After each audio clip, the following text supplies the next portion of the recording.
Miss Swenson, can I borrow you for a moment? Are you going to give me back? Yes. Then of course you can. What's up? Well, my patient's receiving intermittent feedings using an enteral feeding pump, and his pump's broken. There's no other pump available from the processing center. Well, then we'll switch to a gravity system in order to deliver the nutrition, okay? That's great, thanks. That's why I'm here. Now just remember to check the order for the type of feeding formula, volume and frequency, and then gather the supplies, okay? Okay, great. Thanks. Hi, Mr. Torres. This is Miss Swenson, my instructor. Hello. She's going to be helping me give you your nutrition supplement. Since the pump's not working, we're going to have to deliver it by gravity. That'll take about a half an hour. Once it's done, I'll disconnect the tubing, okay? I'm at your service. Okay, great. I'm going to just check your ID band first. Can you tell me your full name? Carlos Torres. Okay. Now I'm going to position the head of the bed at least 30 degrees, or as near normal eating position as possible. Are you good there? Okay. Lift you up a little bit. Now hang the feeding bag set on the IV pole and adjust it to be about 12 inches above the patient's stomach. Okay. Now clamp the tubing on the setup.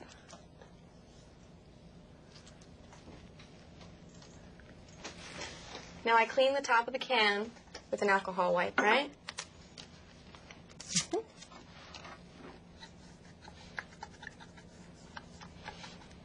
Okay, now I'm going to pour the formula into the feeding bag.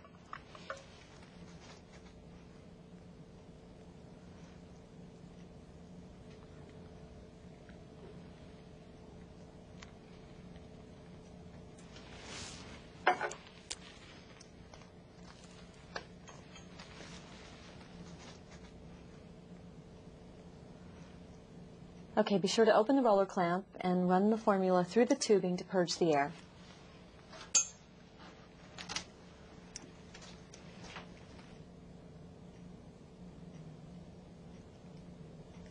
Okay, all the air is out.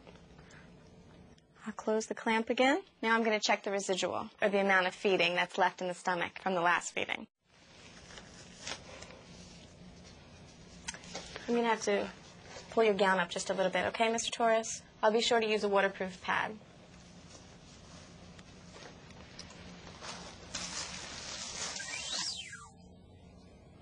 Great. Now aspirate gastric contents with a syringe and measure.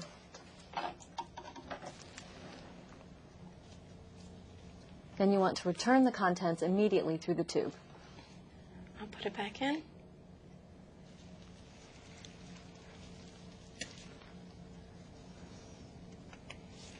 Now I'm going to flush with 30 cc's of water.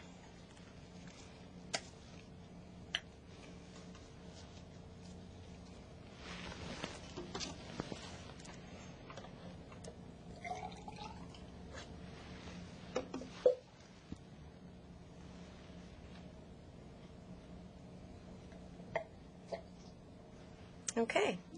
Since the residual did not exceed the facility policy or the doctor's orders, I can continue with the feeding. Very good. Clamp the PEG tube. Now attach the feeding setup to the feeding tube.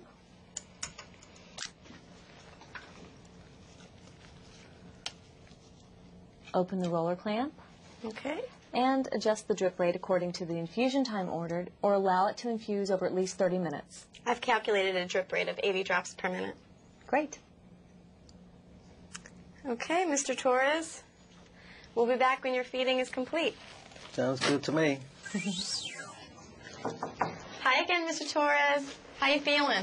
No dramatic changes. Okay.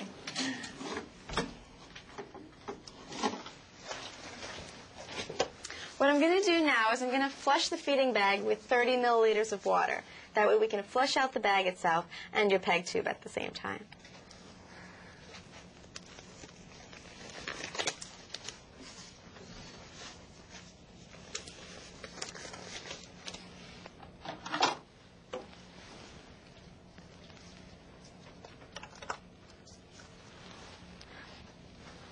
I'll draw it up in here.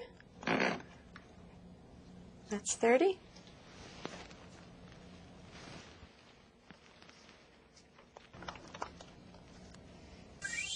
Then clamp the tubing as soon as the water is instilled. Okay, now I'll disconnect the tubing from the peg. Apply the cap to the end of the tube, Jeannie.